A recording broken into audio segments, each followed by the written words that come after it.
Hello.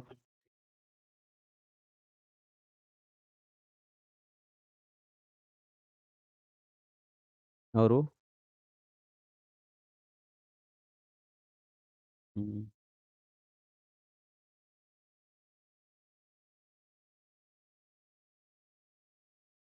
कौन नहीं आए थे? कौन? धीरज जी? वो तैयारी कर रहे हैं। अच्छा अच्छा। तो student, this is our question number 7। Proton and alpha particle are projected with the same speed in uniform magnetic field in the direction perpendicular to the magnetic field. Then ratio of radii in magnetic field is. Mean magnetic field में दोनों के radius का हमें ratio find out करना है। और दोनों का स्पीड गिवन है ना, दोनों सेम स्पीड से प्रोजेक्टेड है। तो आप जानते हैं कि जो रेडियस होता है किसी चार्ज पार्टिकल को मैग्नेटिक फील्ड के परपेंडिकुलर प्रोजेक्ट करते हैं तो आर की जो वैल्यू निकालते हैं हम लोग, वो एम भी अपॉन क्यू इंटू बी होता है। राइट, भी सेम है। तो यहाँ पर हम लोग क्या करेंगे कि आर को कंपेयर करना है। तो आर सबसे पहले हम लोग कौन कौन सा है, प्रोटॉन है, तो आर प्रोटॉन के लिए निकालेंगे। तो मास ऑफ प्रोटॉन को हम लोग एम लेंगे, भी को भी ले रहे हैं, और क्यू को हम लोग ई ले लेंगे, एंड बी को भी बी लेते हैं। And R for alpha particle mean helium plus plus हम लोग लेंगे। तो हीलियम का मास कितना हो जाएगा, 4 यूनिट है, तो यहाँ 4m लिख लेंगे, यहाँ भी लिख लेंगे। चार्ज 2e है, इंटू बी लिख लेंगे। अब इसके बाद दोनों को डिवाइड कर देंगे। We have to find ratio of R P by R H E. तो so R P upon R helium निकालेंगे तो हमें मिलेगा M B by E B into 2 EB by 4 MV। E B से ई बी, एम बी से M B गया 1, ये 2 times में कट गया। तो R P by R helium becomes equal to 1:2। तो so our answer will be option number 2। तो option number 2 हमारा आंसर हो जाएगा। चलिए, अब हम लोग नेक्स्ट क्वेश्चन को देखते हैं। 8 है, a particle is released from rest from height 100 metre. Find height of particle from ground when speed of particle becomes 10 meter per second. Particle is released from rest from height 10 meter. Find the height of particle from ground when speed of particle becomes 10 metre पर second. Okay, ये 10 metre की height से release किया गया है, और speed 10 metre पर second कितने हाइट पर होगा ये हमें फाइंड आउट करना है। ये काइनेमेटिक्स का क्वेश्चन है। क्वेश्चन को हम लोग इजी ही कैटेगरी में रखेंगे। इस क्वेश्चन को भी देखिए, यह है कि यहाँ से किसी पार्टिकल को रिलीज कर दिए, तो ये जो 10 मीटर पर सेकंड का स्पीड है वो कितने समय में अचीव कर लेगा। v equal to G T लगाएंगे, तो 10 इक्वल टू जी का वैल्यू 10 एंड टी, तो t is equal to 1 second. Mean 1 second में इसका वेलोसिटी 10 हो गया। तो हमें देख लेना है कि 1 सेकेंड में ये कितना नीचे आ गया। अब जितना भी नीचे आया तो S equal to half G T square से हम निकालेंगे। ये हाफ हो जाएगा 10 इंटू 1 इंटू 1, ये 5 हो गया। मीन एस की वैल्यू 5 हो गई। अब ये वैल्यू 5 मीटर हो गई, और ये पूरी वैल्यू यहाँ से यहाँ तक 10 मीटर दी हुई है।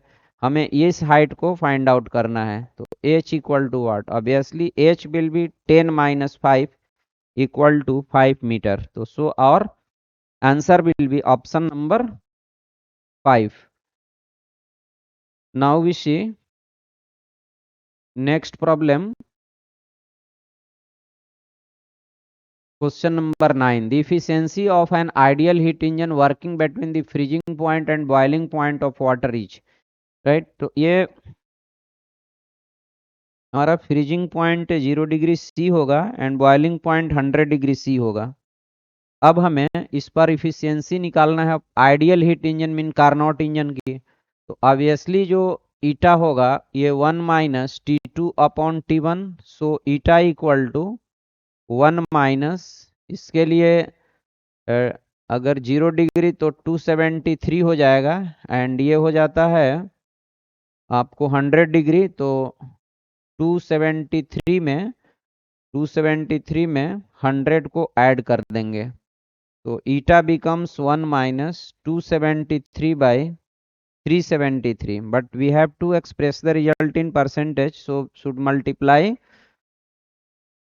by 100, so we will get percentage of this value, and I think कि ये हो जाएगा, अभी आप निकाल भी सकते हैं, तो ऊपर तो 100 आ जाएगा, 100/373 इंटू 100 करेंगे, राइट, तो ये 1/3 के आसपास जाएगा, और ये आपको 1/3 से भी थोड़ा ये ज़्यादा आएगा, तो ये आंसर ये ऑप्शन नंबर ये आपको दिख रहा है, यहीं आ जाएगा, आप सॉल्व कर सकते हैं, सॉल्व करके आप देख लेंगे, चेक कर लेंगे, ऑप्शन तो वहीं दिख रहा है, आ ही जाएगा।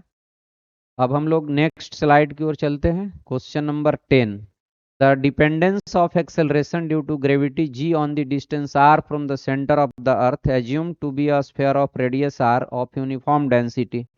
ये स्टूडेंट आप जब भी ग्रेविटेशन का क्लास करे होंगे, सारे बच्चों की कॉपी में ये प्रॉब्लम होगा, हर जगह हर टीचर पढ़ाते हैं, ऐसा नहीं कि कोई पार्टिकुलर टीचर की कॉपी में होगा। Variation of acceleration due to gravity inside earth and upward the surface of earth, या inside the sphere and outside the sphere, आपकी कॉपी में होगा कि अंदर जो जी की वैल्यू होता है, एक्चुअली जी की वैल्यू हम लोग लिखते हैं gmx/r³ इंटरनल पॉइंट के लिए।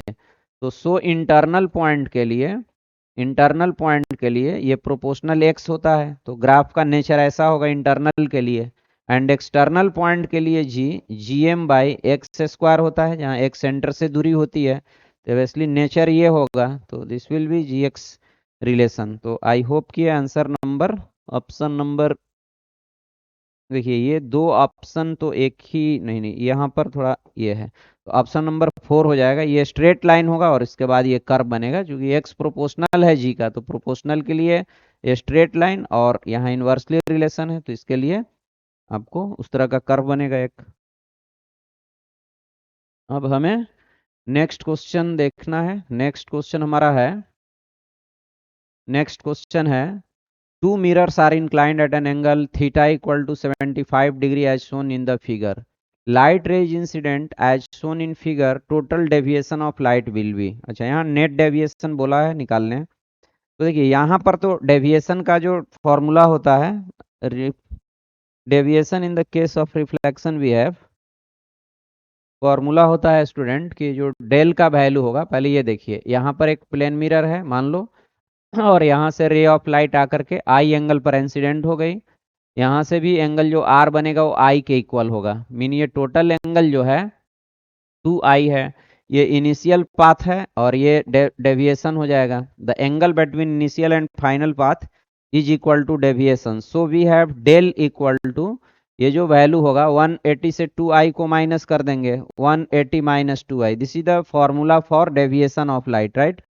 तो अब यहाँ पर हम लोग देख रहे हैं कि 30 डिग्री है, तो यहाँ पर जो डेविएशन हुआ होगा इस केस में, अब यहाँ पर इस वाले के लिए थोड़ा एंगल ये है 75 डिग्री, देखता हूँ 75 डिग्री है, और ये 30 है, तो 30 है तो ये हो गया 60 डिग्री, स्टूडेंट ये हो गया 60 डिग्री, और ये 75 डिग्री है, तो ये कितना होगा, ये 45 डिग्री हो जाएगा ना, ये 45 हो जाएगा, यहाँ पर हो जाएगा 45, 60 एंड 75, 45 अगर हम 75 में ऐड करते हैं तो 120 हो जाएगा, ये हो गया 45 डिग्री, तो यहाँ से जो नॉर्मल से एंगल बना वो 45 का बना, तो यहाँ पर मतलब दो जगह रिफ्लेक्शन हो रहा है, तो हम लोग डेल वन पहले निकालते हैं, तो in del one will be equal to 180 degree minus 2 into 45 degree, so we have 180 degree minus 90 degree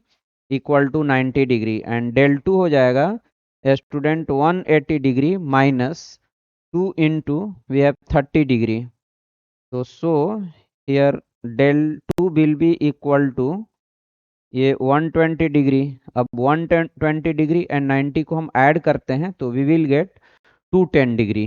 210 degree. तो सो डेल नेट अगर हमें वर्कआउट करना होगा तो that will be equal to 90 degree plus 120 degree equal to 210 degree. ये geometrical optics का question है, तो so our answer will be option number 2। Now we move to question number 12। Question number 12 ये थ्योरेटिकल क्वेश्चन है। Choose the correct statement for in amplitude modulation. Okay, तो amplitude modulation में the frequency of modulating wave varies according to the message signal. तो ये तो theoretical question है, इसका option number 4 sorry इसका ऑप्शन नंबर 4 आंसर हो जाएगा। इसमें डिस्क्रिप्शन की कोई ज़रूरत नहीं है। आप कम्युनिकेशन चैप्टर को पढ़े होंगे तो एम्पलीट्यूड मॉड्यूलेशन एक टॉपिक्स आता है और उसमें फ्रीक्वेंसी मॉड्यूलेटिंग वेव के अकॉर्डिंग वैरी करता है। तो so here our option will be option number 4। Now we move to question number 13। Question number 13, flux passing through a coil varies with time according to flux दिया हुआ है। If resistance of coil then current through the coil at T equal to. देखिए अब यहाँ पर t थोड़ा missing है ना, t की वैल्यू यहाँ होना चाहिए था, बट चलिए ओवरऑल मैं इसका सॉल्यूशन करता हूँ।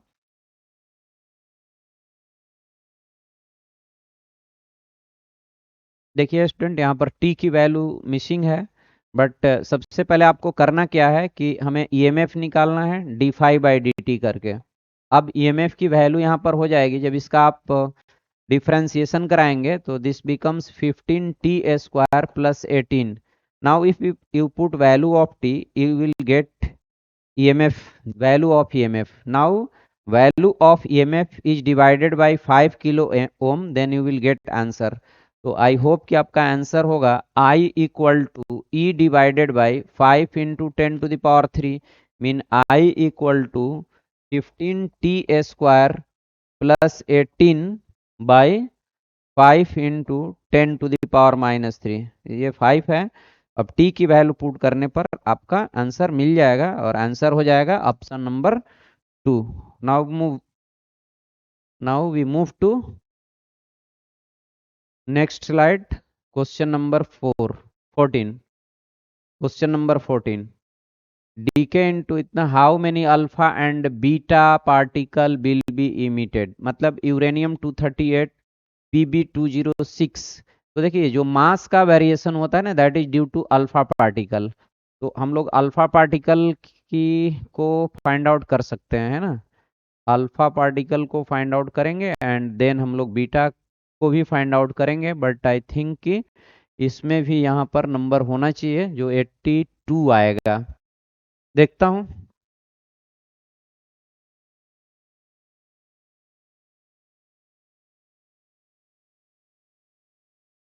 चलिए यहाँ पर 206 है एंड 238 है, तो जो डिफरेंस मास का जो डिफरेंस है वो 32 का है। तो ये नंबर ऑफ अल्फा इंटू 4 हो जाएगा, तो नंबर ऑफ अल्फा 32/4 तो 8 हो जाएगा। तो 8 अल्फा पार्टिकल हो गया है ना, 8 अल्फा पार्टिकल हो जाएगा। अब 8 अल्फा पार्टिकल से जो आपका मास नंबर डिक्रीज किया होगा वो किया होगा 16। तो इसको ओवरकम करने के लिए जब 1692 से हम लोग घटाएंगे तो ये कितना आ जाएगा, ये आ जाएगा आपका, हमें 82 लाना है तो 10 होना चाहिए, तो और 6 बीटा पार्टिकल लिमिट होना चाहिए। तो ये ऑप्शन नंबर 3 इसका आंसर हो जाएगा, है ना। अब हम लोग नेक्स्ट स्लाइड को देखते हैं। A block of mass m is released from the top most point of a vertical cylindrical surface of radius r if the magnitude of centripetal force and normal reaction at a general theta are respectively fc and n, then correct graph of fc versus n will be। हमें देखना है कि fc और n के बीच का correct graph कौन सा होगा।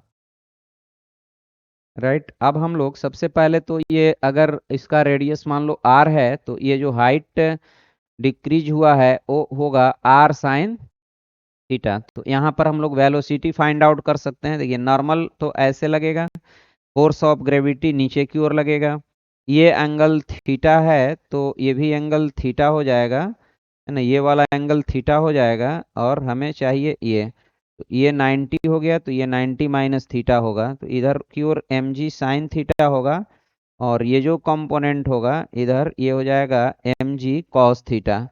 अब हमें जो नॉर्मल आएगा, normal minus M G sine theta equal to M V square by R we have. तो हमें नॉर्मल की वैल्यू और सेंट्रीपिटल की वैल्यू बताना है। तो देखिए नॉर्मल की वैल्यू तो ये होगा, सेंट्रीपिटल की वैल्यू ये होगा। You can write this as centripetal force. तो centripetal force normal equal to centripetal force plus M G into sine theta होगा। तो नॉर्मल, है ना, ये हो जाएगा आपको F C plus M G sine theta. Okay. Hmm. तो यहाँ से नॉर्मल वर्सेस एफ सी।